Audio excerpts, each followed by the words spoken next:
साधु जन जय जय जिन धर्म जय जय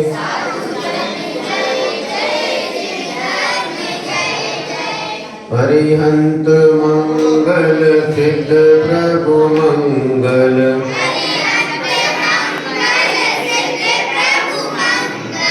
साधु जन मंगल जिन धर्म मंगल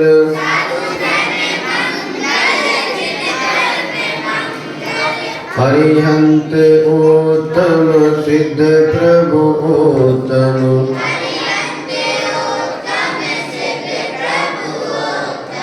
साधु जन उत्तम जिन धर्म उत्तम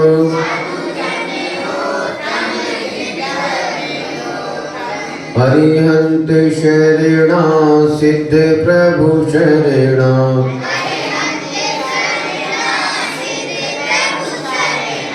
साधु जन शरणा जिन धर्म शरणा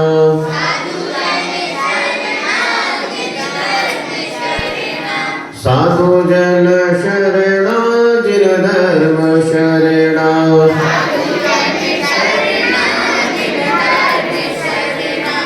पंच परमेश्वरी भगवान की वर्तमान शासन नायक श्री महावीर भगवान की चारित्र चक्रवर्ती प्रथमाचार्य श्री शांति सागर जी मुनि महाराज की विद्या वाग्मी ज्ञान रत्नाकर परम पूज्य गुरुवर आचार्य त्रिवदार सागर जी मुनि महाराज की धर्म के रास्ते पर हमें चलना होगा और धर्म के रास्ते पर जब हम चलने लगे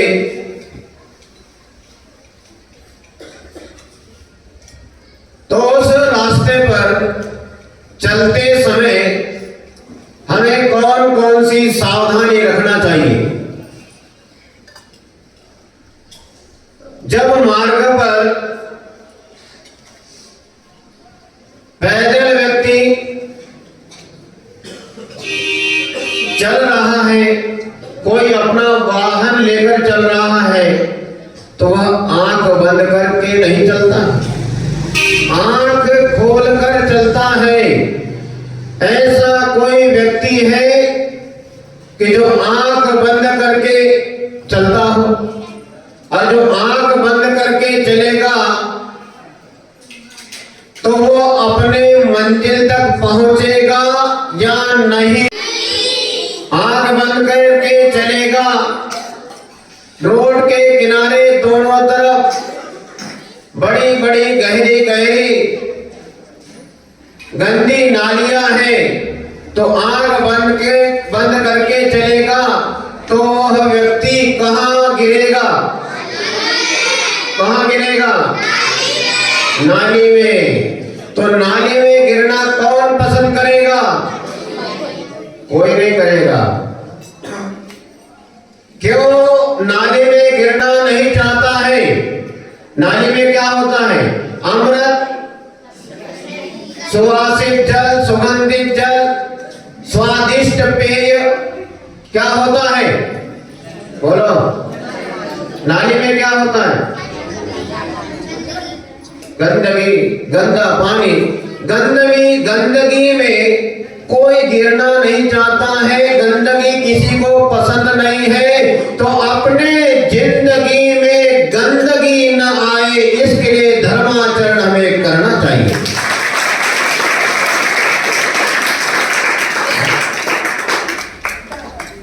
और धर्माचरण करते समय हमें सावधानी रखना होती है। कोई भी हो, मोटरसाइकिल हो, फोर व्हीलर हो, बस हो, ट्रक हो, उस गाड़ी को चलाने वाला ड्राइवर सावधानी रखता है। यदि ड्राइवर गाड़ी चला रहा है बॉम्बे टू गोवा, इंदौर टू जबलपुर, लंबा सफर ड्राइवर गाड़ी चला रहा है, तो ड्राइवर के बाजू में यदि कोई बैठा हुआ पैसेंजर कोई व्यक्ति है, यदि वो सोता है तो क्या करता है ड्राइवर? नहीं, क्या होता है? वो कहता है कि कि भाई साहब आप सीट बदल लो, आप यहां सोना नहीं। क्यों? आपको देखकर हमें भी झपकी आ गई तो एक के चक्कर में 50 का क्या होगा। सावधानी रखता है, पैदल चलने वाला भी सावधानी रखता है, गाड़ी चलाने वाला भी ध्यान रखता है कि पीछे से कौन आ रहा है, दर्पण में देखता है पीछे से कौन सी गाड़ी आ रही है, सामने से कौन सी गाड़ी आ रही है। पैदल चलने वाला भी व्यक्ति देखता है कि गाड़ी आ रही है, मोटर आ रही है, क्या आ रही है, कौन आ रहा है, जा रहा है, सावधानी पूर्वक चलता है, भगवान भरोसे नहीं चलता है। इसी प्रकार हमें ये जीवन, मनुष्य जीवन, जैन कुल, जिनवाणी का सुनना, उत्तम कुल हमें प्राप्त हुआ है तो हमें सावधानी पूर्वक जीवन जीना है। हमारा जीवन मंगलमय आनंदमय बनाना है। जिस प्रकार रोड पर चलने वाला, गाड़ी चलाने वाला सावधानी रखता है, उसी प्रकार प्रत्येक भव्यात्मा जीव को जो अपना कल्याण करना चाहता है उसका भी ये लंबा सफर है। ये सफर पता नहीं कब से चल रहा है, लेकिन आज तक मंजिल तक नहीं पहुंच पा रहा है। क्यों नहीं पहुंच पा रहा है? उसका बहुत से कारण है और उसमें एक प्रमुख कारण है कि वो अपनी तरफ ना देखकर दूसरों की तरफ देखता है। दूसरों की गलतियां देखना ये हमारा काम नहीं है। उपगुहन अंग का नाम एक उपब्रह्मण भी है, जिसका अर्थ है आत्मगुणों की वृद्धि करना। हम लगातार जिस विषय पर चर्चा कर रहे हैं वो विषय अभी भी प्रारंभ है। उपब्रह्मण उपगुहन का दूसरा नाम है और इसका अर्थ है कि आत्मगुणों की वृद्धि करना। और जब तक हम अपने आत्मगुणों की वृद्धि नहीं करेंगे तब तक हमारा कल्याण होने वाला नहीं है। ये अवगुणों का पिटारा है। संसारी प्राणी अवगुणों का पिटारा है। ये अवगुणों को दूर करना ही होगा। जब तक भी हमारे अंदर एक भी अवगुण है तो हमारा कल्याण नहीं हो सकता है। पवित्र शुद्ध शुद्धात्मा का रूप या आत्मा तब धारण करती है जब इसके अंदर से समस्त दुर्गुण निकल जाते हैं, समस्त दोष दूर हो जाते हैं। अरिहंत और सिद्ध कैसे होते हैं? 18 दोषों से रहित अरिहंत भगवान, समस्त कर्मों से रहित सिद्ध भगवान। यदि हमें अरहंत और सिद्ध बनना है तो सबसे पहले हमें ये दिगंबर रूप धारण करना होगा और रत्नत्रय की साधना करनी होगी, तो हमारा जीवन मंगलमय आनंदमय बन जाए। और यदि हम रत्नत्रय को धारण नहीं कर पा रहे हैं, शारीरिक अस्वस्थता है या कोई विकल्प है या कोई समस्या है या कोई और भी कारण है, तो हम फिर गृहस्थ धर्म, श्रावक धर्म को अपनाते हैं। और हमारे आचार्य भगवंतों ने बताया ही है कि धर्म के दो रास्ते, आत्मसुख प्राप्त करने के दो रास्ते, एक तो मुनि धर्म और दूसरा है श्रावक धर्म। तो मुनि धर्म को अंगीकार नहीं कर पा रहे हैं तो श्रावक धर्म का पालन करो। तो श्रावक धर्म का पालन करना है तो वहां पर भी सावधानी। मुनि धर्म का पालन करना है तो यहां तो अत्यंत सावधानी। और श्रावक धर्म के लिए भी सावधानी। गाड़ी चलाओ तो सावधानी, पैदल चलो तो सावधानी। इंद्रभूति गौतम स्वामी, इन्होंने भगवान महावीर स्वामी से पूछा था कि हे भगवान, हम अपना कल्याण कैसा करें, हम पापों से हम कैसे बचे? तो भगवान महावीर स्वामी ने इंद्रभूति गौतम से कहा था कि हे वत्स, कदम चिट्टे कदम बिट्टे,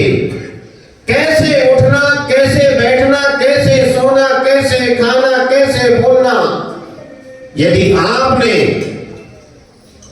इतना काम कर लिया, सावधानी रखी, तो आप अतिचार अनाचार से बचोगे। और जो अपनी आत्मा के ऊपर जो पाप रूपी कर्म में लगा हुआ है, निरतिचार व्रतों का पालन करने से एक ना एक दिन अवश्य हमारी आत्मा पवित्र हो जाएगी।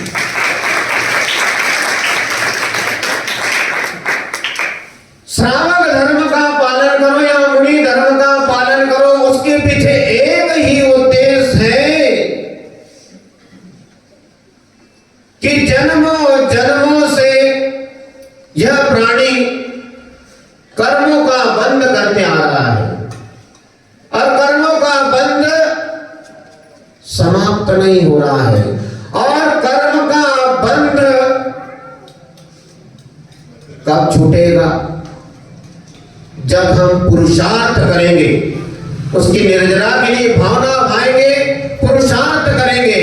लेकिन यह प्राणी धर्म का रास्ता भी अपनाता है और सावधानी के जगह असावधानी रखता है, गाफलता में रहता है, लापरवाही करता है और कहता है कि मैं तो धर्म के मार्ग पर चल रहा हूं। चल तो रहा है, लेकिन आज तक तुझे मंजिल नहीं मिली, सच्चे सुख की मंजिल नहीं मिली, तुझे सच्चे सुख का प्राप्त करने के लिए मार्ग प्रशस्त नहीं हुआ है।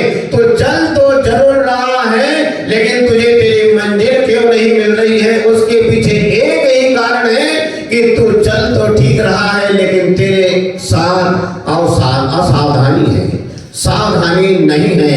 इसलिए सावधानी बरतना बहुत जरूरी है। और सबसे पहला उद्देश्य एक ही है, हम संसार में आए हैं, जन्मों जन्म में उलझ रहे हैं। उलझने का काम छोड़ो, सुलझने का काम करो। हम उंगली दूसरे के ऊपर उठाते हैं। जब हम उंगली दूसरे के ऊपर उठाते हैं तो बच्चों, एक उंगली किधर जाती है और तीन उंगली किधर जाती है? बोलो किधर?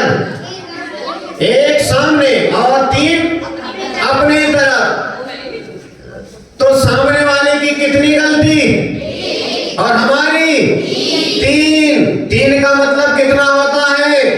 3 अरब 3 खरब, उसकी कोई संख्या नहीं, असंख्यात गलतियां जन्मों जन्मों से हम करते आ रहे हैं। और हम दूसरों की गलतियां सुधारना चाहते हैं। दूसरों की तरफ हम देखते हैं कि ये क्या कर रहा है, तो हम तो कहते हैं कि हमें दूसरों की गलती को न देखकर क्या करना चाहिए? निज गुण और ऊपर अवगुण ढाके वह निज धर्म बढ़ावे।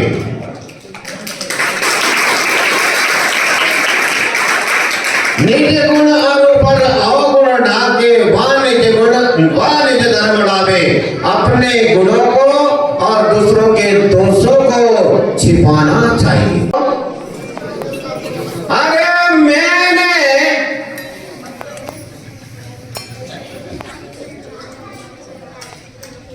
आप समझ गए, पूछने की जरूरत नहीं है, पूछने की जरूरत नहीं। यदि कोई छोटा सा भी कोई अच्छा काम कर लिया, यदि दिन में 1460 लोगों को यदि नहीं बताया, तो मेरा नाम भी कल्लू राम सीताराम नहीं है। श्री राम कहे कहे सीता से, ऐसा कलयुग आएगा, अपने दुर्गुणों को छुपाते रहेगा और अपने गुणों को उजागर करते रहेगा। ये ऐसा कलयुग है।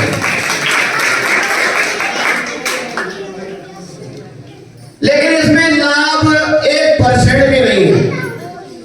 अकेले में चिंतन करना, शांति से बैठकर विचार करना कि हम यदि अपने गुणों को उजागर करते हैं और दूसरों के दोषों को भी उजागर करते हैं, तो इसमें हमारा भला होने वाला नहीं है। सबसे अच्छा काम तो है कि अपने गुणों को और दूसरों के दोषों को भी हमें छिपाना चाहिए और अपने आत्मधर्म को बढ़ाना, अर्थात निर्मल बनाना। इसी का नाम उपगोहन अंग है।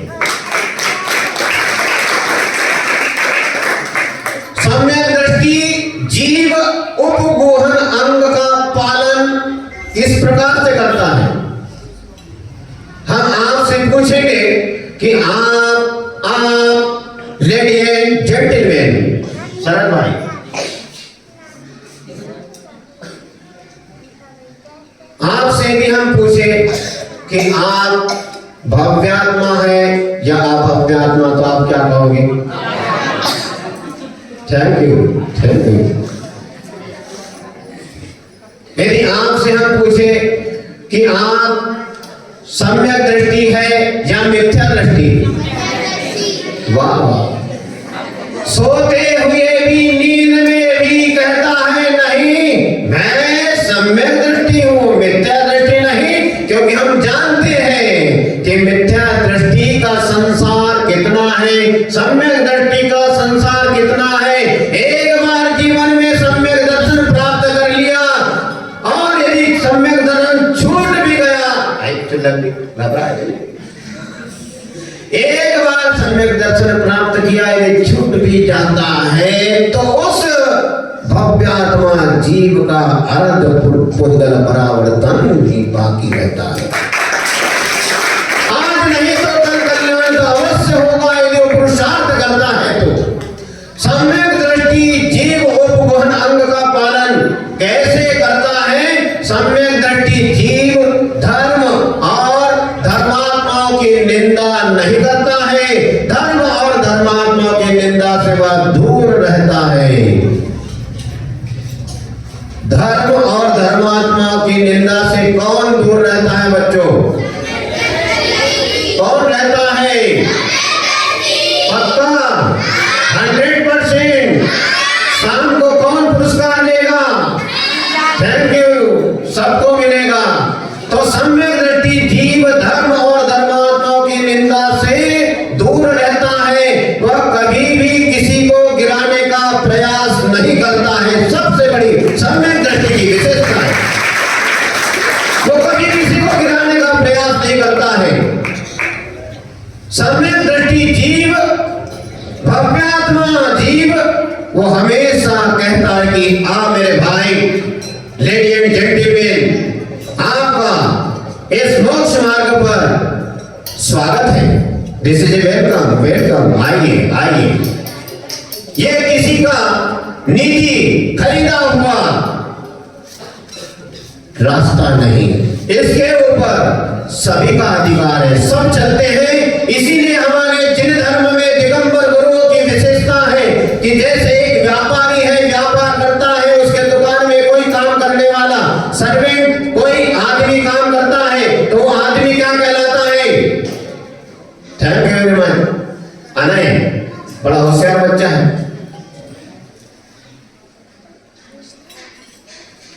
नौकर क्या कहते हैं?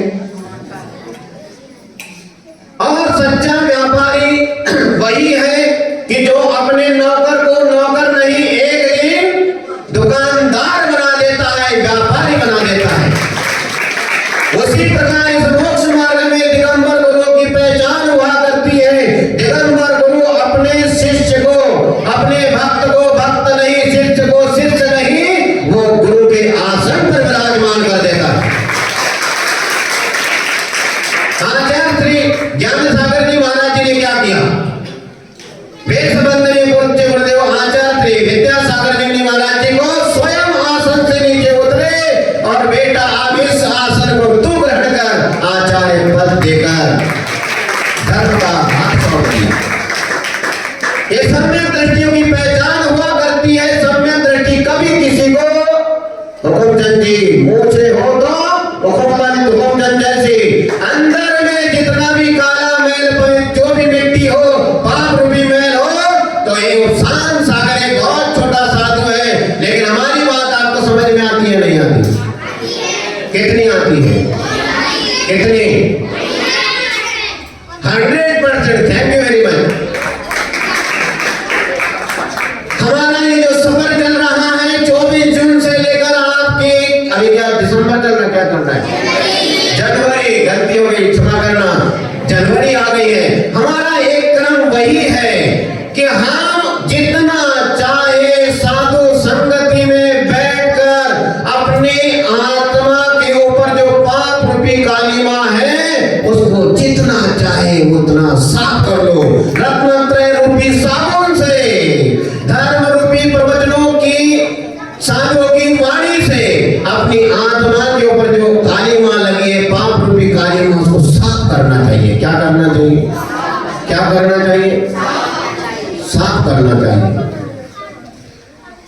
और मुझे आशा है लगातार हराईपुर बेगमगंज आप लोग निरंतर इस धर्म प्रवचनों का लाभ लेते आ रहे हैं। जरूर विश्वास है कि आपको लाभ जरूर हो रहा है, आप लाभ ले रहे हैं।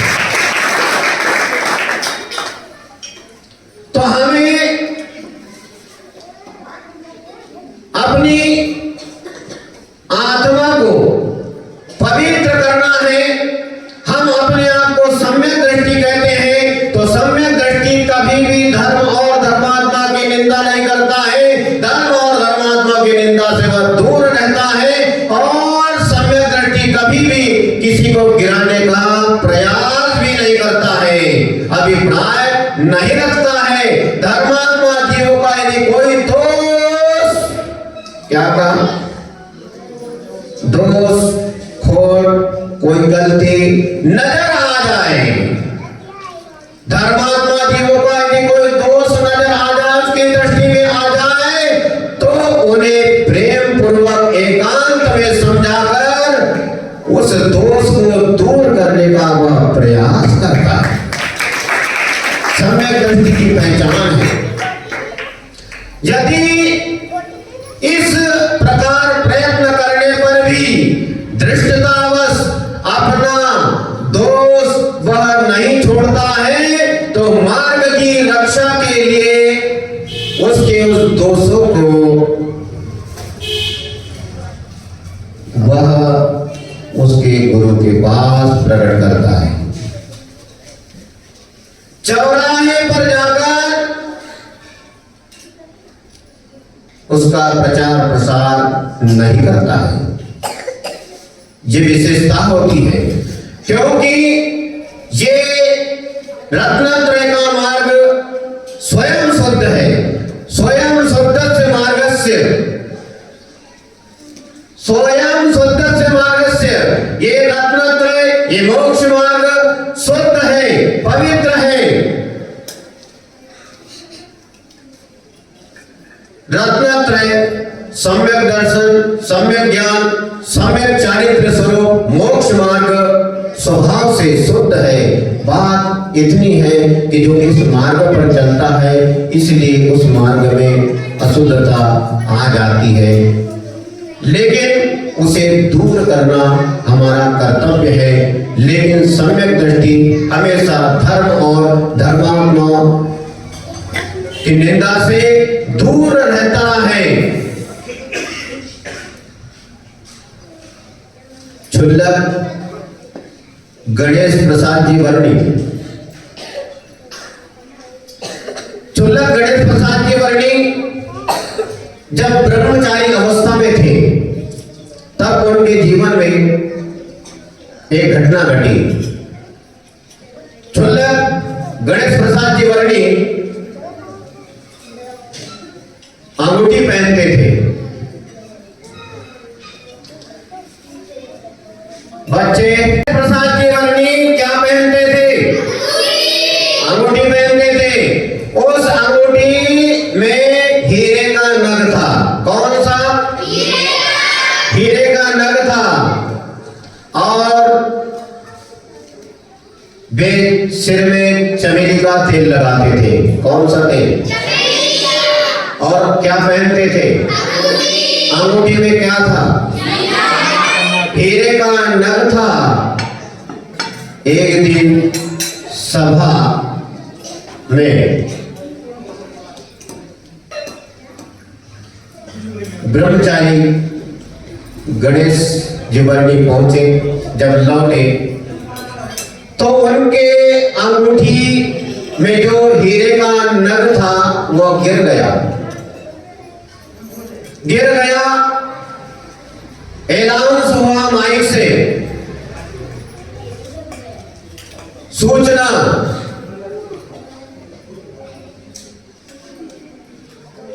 किसी को भी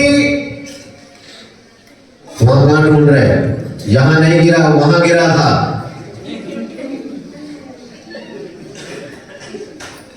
किसी को भी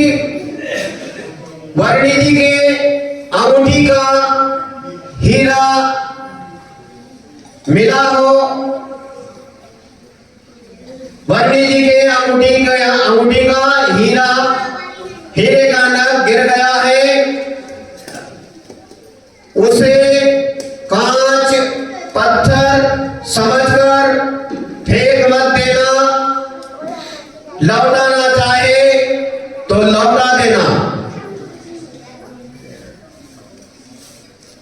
ब्रह्मचारी गणेश जी वर्णी का अंगूठी का हीरा गिर गया है, कांच पत्थर समझकर उसे फेंक मत देना, लौटाना चाहे तो लौटा देना। तो ऐसे जैसे बच्चे बैठे हैं, तो इन बच्चों में से जैसे कोई खास बच्चा था, वहां उस बच्चे को वह अंगूठी का नग हीरा का टुकड़ा मिला। उसने सूचना सुनी, उसके कान में आवाज आई कि हाँ, ये हीरा का टुकड़ा है, कीमती है। तो अच्छा लगा, चमकदार है, बच्चे ने उठा लिया। लेकिन जब सूचना सुनी तो सूचना सुनकर वह बालक वर्णी जी के पास पहुंचा और बड़े विनय से प्रणाम करते हुए बोला,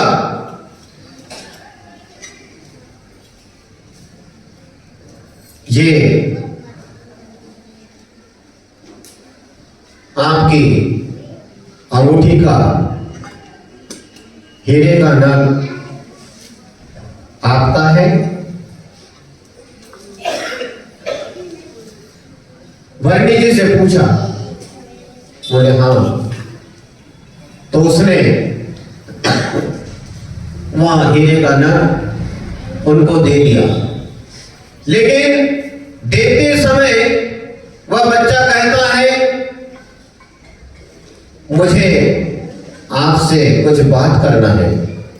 तो वर्णी जी ने कहा, बोलो बेटा, क्या बात है? तो बच्चा वर्णी जी से कहता है कि आप तो ब्रह्मचारी हैं। क्या है आप? क्या है? बच्चे ने कहा, आप तो ब्रह्मचारी हैं, आप सिर में चमेली का तेल लगाते हैं, आपको चमेली का तेल नहीं लगाना चाहिए, और आप तो त्यागी व्रती है, आपने त्याग का मार्ग अपनाया है, आपने त्याग का मार्ग अपनाया है, और आप हीरे की अंगूठी पहनते हैं, ये आपको शोभा नहीं देता है।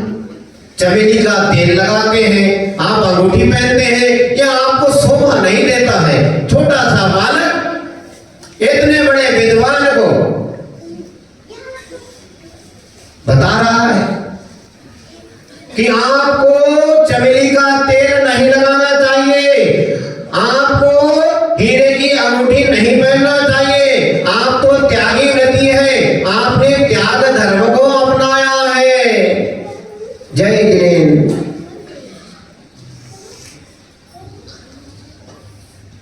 वहां पर कुछ लोग बैठे थे, लोगों के दिमाग में खोपड़ी में एक ही बात आ रही थी कि अब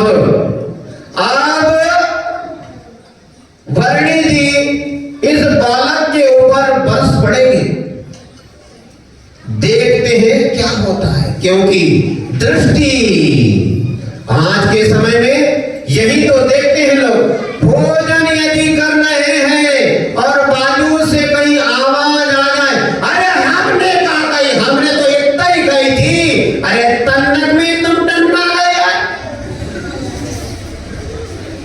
खाना छोड़कर टन्ना गए, पन्ना गए, उठ के मुंह में ग्रास है देखने पहुंच जाते, का हो रहा है। आदमी की सोच, आदमी की दृष्टि दूसरों की तरफ जाती है, लेकिन उस समय लोगों की जो मानसिकता थी, जो विचार थे, उससे विपरीत स्थिति बनी। और गणेश प्रसाद की वर्णी ने उस बच्चे को बड़े प्यार से अपने पास बिठाया, बेटा एक मिनट बैठिए, और उस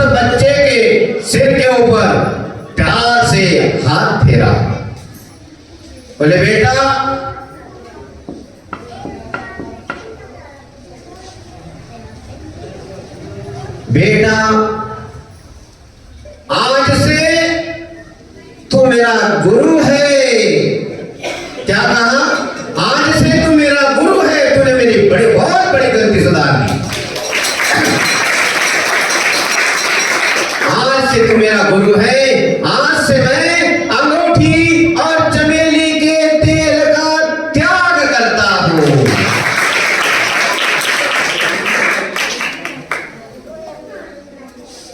कितनी गजब की बात है। समझदार व्यक्ति होता है तो अपनी गलती स्वीकार करता है और अपनी गलतियों को सुधार कर अपना सुख का मार्ग प्रशस्त करता है। अंत में हम तो इतना ही कहेंगे कि हमें किसी की गलती देखना नहीं चाहिए। बच्चों ध्यान से सुनो, सुन रहे? रविवार का दिन है, ये आपके लिए विशेष रूप से धर्म प्रवचन हुआ करता है। आप पूरा प्रवचन भूल जाओ, लेकिन वर्णी जी की अंगूठी कभी नहीं भूलोगे। और ये भी नहीं भूलोगे कि वर्णी जी ने बच्चे के सिर के ऊपर हाथ घुमाया प्यार से और स्वीकार किया और चमेली का तेल और अंगूठी का त्याग किया। तो हम क्या त्याग कर सकते हैं? बात अपनी है। तो हम तो आज इस सम्यक दर्शन का ये जो उपगोहन अंग की जो चर्चा है, आज हमारा मन होता है कि अब इसको यही विराम दिया जाए कि चलने दे। तनख्वाह मिलते कि हमको चलने दो। हम तो आज आपसे इतना ही कहेंगे कि हमें किसी की गलती देखना नहीं चाहिए। ये पहली बार हमें किसी की गलती देखना नहीं चाहिए, ये पहली बात। बोलो बच्चों, पहली बात कौन सी? Thank you very much. यदि किसी की गलती दिख जाए तो कहना नहीं, ये दूसरी बात। कहना नहीं, ये कौन सी बात? दूसरी बात। और यदि उसकी गलती कहने का ही मन हो जाए, यदि हमने किसी की गलती देख ली और उसकी गलती को यदि हमारा मन माने नहीं, अब तो पेट में दर्द हो रहा है। भाई क्यों भाई, क्या हो रहा है? नहीं, मुझे मेरे पेट में दर्द हो रहा है। तो क्यों हो रहा है? बोले जब तक मैं तेरी गलती 4 लोगों को न सुना दूं, तब तक मेरे पेट का दर्द दूर नहीं हो सकता है। तो तीसरी बात है, यदि सामने वाले की गलती कहने का ही मन हो जाए तो उसी से कहना। तीसरी बात, यदि सामने वाले की गलती कहने का आपका मन हो जाए, बिल्कुल मन मान ही नहीं रहा है, दिल है कि मानता नहीं है, दिल है कि मानता नहीं है। तो आदमी आपका दिल नहीं मानता है तो उसकी गलती उसी से कहना। किससे? जो गलती कर रहा है उसी से कहना। तो तीसरी गलती कौन सी हुई? यदि आपका मन नहीं मान रहा है, उसकी गलती कहने का ही हो रहा है, तो उसी से कहना। किससे कहना? उसी से कहना कि लेडी एंड जेंटलमैन, ये आपसे गलती हो गई है। ये भैया बहन जी जो भी हो, ये गलती आपकी हो रही है, इस गलती को आप सुधार लो। और आपको इतने से भी संतुष्टि नहीं हो, लोकेट जी बाबू, यदि आपको इतने से भी संतुष्टि नहीं हो रही है तो फिर उसके गुरु से कहना। चौथी बात समझ में आई? इसमें भी संतुष्टि नहीं हो रही है। पहली बात तो किसी की गलती नहीं देखना, और यदि किसी की गलती दिख जाए तो कहना नहीं, ये